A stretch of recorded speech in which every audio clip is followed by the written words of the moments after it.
Barack Hussein Obama pour la bonne gouvernance en Afrique organise à cette occasion de sa phase de lancement. Et je vais donner la parole au président de la Fondation pour vous présenter ses membres provisoires afin qu'on démarre ce point de presse. Je vous remercie. Merci, M. Barry. Tout d'abord, nous remercions les gens qui se sont déplacés pour venir assister ce matin à notre conférence de presse. Vraiment, nous remercions sincèrement. Donc, sans plus tarder, moi, c'est M. Fofana Moussa, le président de cette fondation. Lui, c'est Ibrahim Mbari, le président fondateur de l'université USG en République de Guinée. Il est le premier vice-président de cette fondation. Lui, c'est M. Rodrigue Diallo, le président de l'ONG Les Amis de la Bibliothèque Togo Marshall à l'ambassade des États-Unis. Il est le deuxième vice-président de cette fondation. Donc, sans plus tarder, je vais donner la parole à M. Barry. Il va un peu nous parler de la vision de cette fondation. Qu'est-ce que nous avons fait cette fondation? Bon, je vous remercie beaucoup, Monsieur le Président. Mais avant de parler de la vision, je pense qu'il faut parler de la naissance de la Fondation. Donc, pour cela, je laisse la parole au deuxième vice-président qui va vous parler comment on est arrivé à la Fondation Barack Hussein Obama pour la bonne gouvernance. D'où nous venons, parce que cela est très important. Je vous remercie. Ok, merci. Et comme de vous adresser tous nos plus chaleureux remerciements du déplacement et surtout de l'intérêt que vous avez bien voulu accorder à ce point de presse. Comme le disent mes amis managers de Sheraton, il y a mille et une façons de vous dire bienvenue. Mais le besoin de se sentir bienvenu est universel. Nous savons que vous êtes chez vous, vous êtes plus que des autres. Alors, qu'importe le temps, qu'importe la distance et qu'importe les lieux, c'est une initiative qui est dont l'enjeu est de taille. Donc, je vous demande de recevoir ce rêve qui me submerge au moment où je vous parle comme une réalité.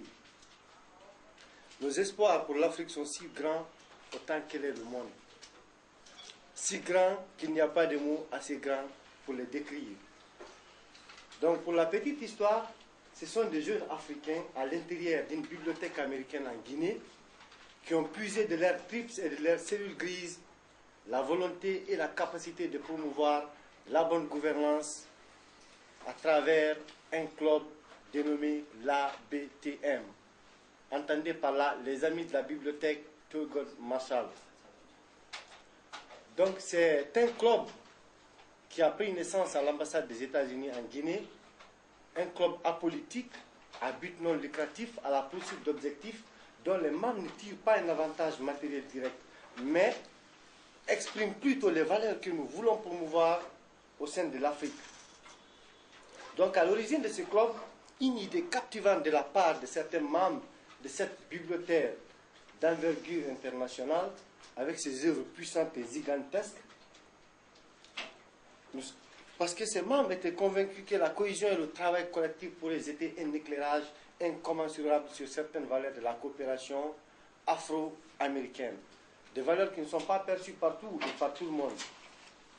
Et après plusieurs activités, parmi lesquelles les réformes agricoles de 2008 avec Dr Mahmoud Kamara, qui était à l'époque le ministre de l'Agriculture, des conférences sur les réformes agricoles et la sécurité alimentaire qui a abouti à des formations sur les techniques de gestion, de production et de lutte contre les forêts de tiges, les ravageurs, qui ont abouti aussi à la distribution des semences à ces petits agriculteurs. Nous avons aussi procédé à des conférences scientifiques sur le NEPAD et la promotion de la bonne gouvernance. Comme vous le savez, pour marquer le nouveau millénaire, les Nations Unies avaient convoqué une assemblée spéciale à laquelle avaient pris un nombre record de premiers ministres et de chefs de gouvernement, dont l'objectif était de réduire de moitié la proportion de populations pauvres vivant dans le monde d'ici 2015. Ce club a fait la promotion de la réalisation du NEPAD. Ce club aussi a procédé à la conscientisation des sculpteurs et menuisiers sur les dangers du réchauffement climatique et le reboisement. Ce club aussi a procédé à la formation sur les 25 secrets de l'Internet au service de la recherche et du développement dans toutes les universités de la capitale et certains lycées de l'intérieur du pays. Ce club aussi a effectué des formations pour les étudiants et les diplômés sans emploi sur les techniques de recherche et la rédaction d'un CV gagnant. Des formations qui ont abouti à l'emploi de la majeure partie de nos membres et certains qui étaient juste des simples sympathisants du club. Nous avons aussi effectué une tournée et des conférences dans différentes universités de la Guinée et dans plusieurs radios privées avec Dr Alassane Makanera Kake sur le rôle d'une jeunesse dans un processus de transition.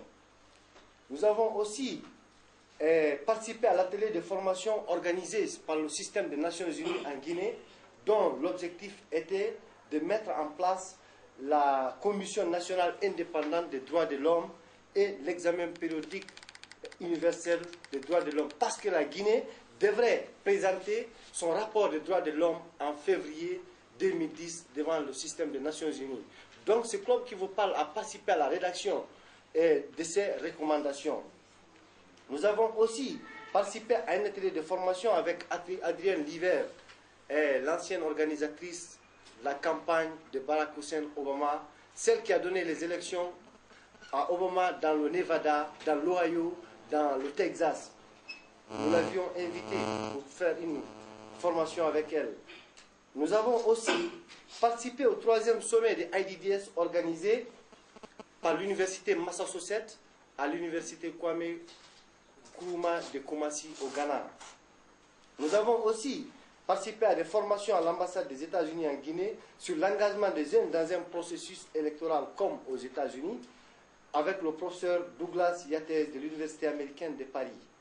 Ce club qui vous parle aussi a eu l'initiative de mettre en place un centre d'accueil et d'écoute pour enfants mendiants dont l'objectif est la réinsertion de tous les enfants mendiants de la capitale, de Conakry et de l'intérieur après dans un système éducatif ou dans la vie socio-professionnelle. Un projet qui a abouti à la scolarisation de 8 jeunes filles mendiantes et de 7 garçons mendiants. Nous avons aussi pensé à la création cette fois-ci d'une fondation Barack Hussein Obama pour la bonne gouvernance en Afrique. C'est dans ce tourbillon d'activités mentales que les esprits de l'ABTM et ceux de l'université ESG sont entrés en collision. Et du coup, l'idée de la fondation émergea. Comme pour le dire que les cerveaux ont tranquillement moissonné les leçons apprises au sein de l'ABTM, qui a éclairé par sa vision des individus pleins de cynisme, focalisés sur des routines de toujours.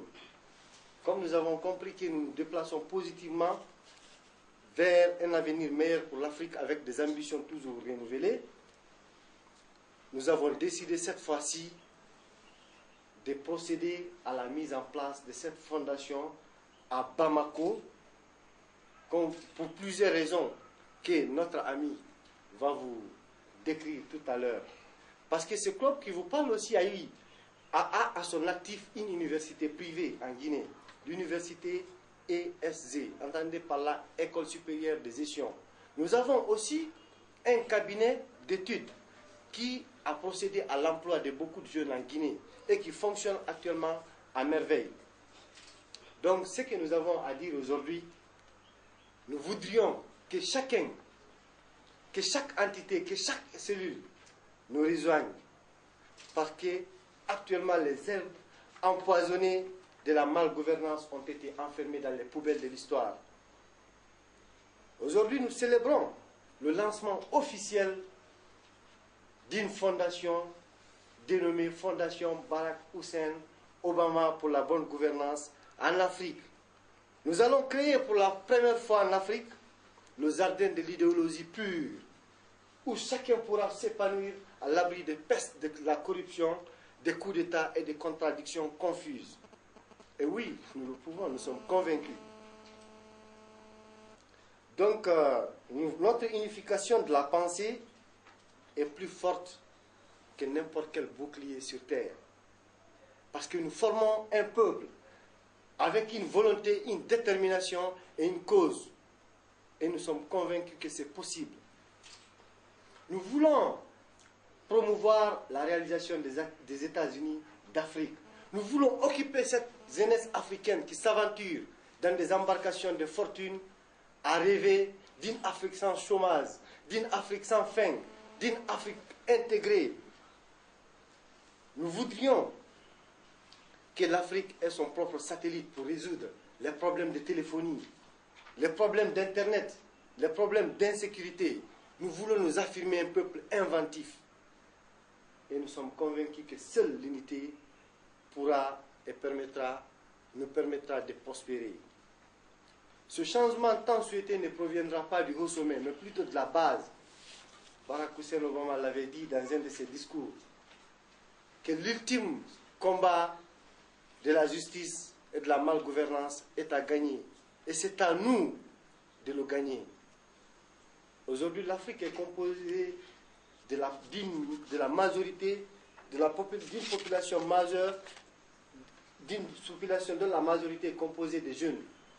Donc vous connaissez cette ferveur, cette flamme qui anime cette jeunesse. Même si ce soir, cette flamme affaiblit, mais le lendemain, elle pourra être encore de plus vive. Donc avec ce changement prôné par Barack Hussein Obama, nous participerons ensemble à redonner à la science la place qu'elle mérite. Et dompterons ensemble les merveilles de la technologie pour accroître la qualité de l'éducation. Nous sommes convaincus que nous avons besoin des expériences. Nous avons besoin des conseillers. Nous avons besoin de nos inspirateurs. Parce que n'oubliez pas que nous sommes des jeunes inspirés par nos prédécesseurs comme Kwame Nkrumah, Sékou Touré, comme Martin Luther King, comme notre frère qui est à côté, Tiken Jah Fakoly, et notre combattant. Donc, nous voudrions, parce que nous sommes convaincus que nous avons des ressources humaines convaincues, nous avons besoin d'une unité. Nous avons besoin d'une transparence. Nous avons besoin des esprits mûrs pour réaliser nos rêves. Et nous sommes convaincus que c'est possible. Donc, sans trop monopoliser la parole d'abord, je préfère passer l'autre intervention à mon confrère, M. Ibrahima Bari. N'est-ce pas? Oui, merci bien, M. Diallo, de votre intervention pathétique, parce que tout ce que vous êtes en train de dire sont des réalités. J'enchaînerai en vous disant que l'Afrique bouge. Pour ceux qui croient que l'Afrique stagne, je dirais que l'Afrique bouge. Pour les Maliens africains, il suffit de faire une rétrospection 10 ans avant et aujourd'hui pour savoir que l'Afrique bouge. Pour les autres Africains de leurs différents pays, il suffit de réfléchir et voir l'engouement qui anime sa jeunesse pour savoir que l'Afrique bouge, parce que la relève est là. Et ça, c'est une grande chose. Les mérites que vous avez énumérés tout de suite à l'endroit de nos prédécesseurs sont aujourd'hui témoignés. Je voudrais dire au monde entier que le combat que ces gens-là ont mené sera continuel. Et ce combat, nous allons le gagner. Le gagner, c'est l'Union africaine. C'est pourquoi nous avons forcé la main de notre frère, qui nous aime autant, qui fait tout pour la jeunesse africaine. Je voudrais dire au monde entier que M. Tiken Jah Fakoly, qui est à côté de nous, est un Africain. Nous, Africains de Guinée, on ne sait même pas de soucier. On ne s'est pas même pas soucié de savoir d'où il venait. Mais on a toujours pris en connaissance et en considération ces messages africains. Il n'a jamais intervenu pour faire plaire à quelqu'un, mais pour défendre les sans-voix. C'est un devoir africain que l'Afrique, que l'humanité tout entière doit lui reconnaître. Soyez-en remerciés, mon frère. Parlant de cette fondation, nous avons beaucoup entendu. Mais comme vous le savez, aux âmes bien nées, la valeur n'attend pas le nombre d'années. Vous avez en face de vous une jeunesse africaine consciente et responsable. Une jeunesse africaine qui sait qu'elle est capable parce qu'elle est au chevet de ses prédécesseurs des bons exemples. Et elle va appliquer ce qu'elle a trouvé et elle va poursuivre le combat. Nous voulons une transparence dans la gestion de la chose publique partout en Afrique. C'est ça notre combat. Mais quand on parle, les gens ont tendance à croire c'est aux gouvernants. Non, la transparence, c'est l'ensemble des gouvernants et des gouvernés. Nous voulons amener la jeunesse africaine à connaître ses droits et ses devoirs. Nous voulons les amener à être une jeunesse responsable. Et vous savez, cela ne peut se passer que par la formation.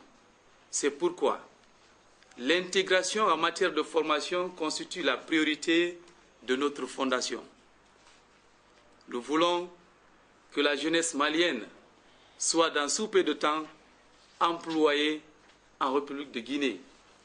Que la jeunesse guinéenne trouve sa place dans l'économie ivoirienne. Que la jeunesse algérienne trouve sa place dans l'économie sénégalaise. Et cela ne peut se faire qu'en faisant des approches de compétences, qu'en zaugeant, en fait, en créant l'équilibre entre l'insuffisance et l'excédent. Parce que chacun est capable de quelque chose par là où il est, vu ses réalités. Nous savons que l'Afrique est pleine de richesses. Mais cela ne peut être exploité, ne peut être profitable à l'Afrique qu'à travers la connaissance. Et cette connaissance, nous allons la promouvoir. C'est notre priorité.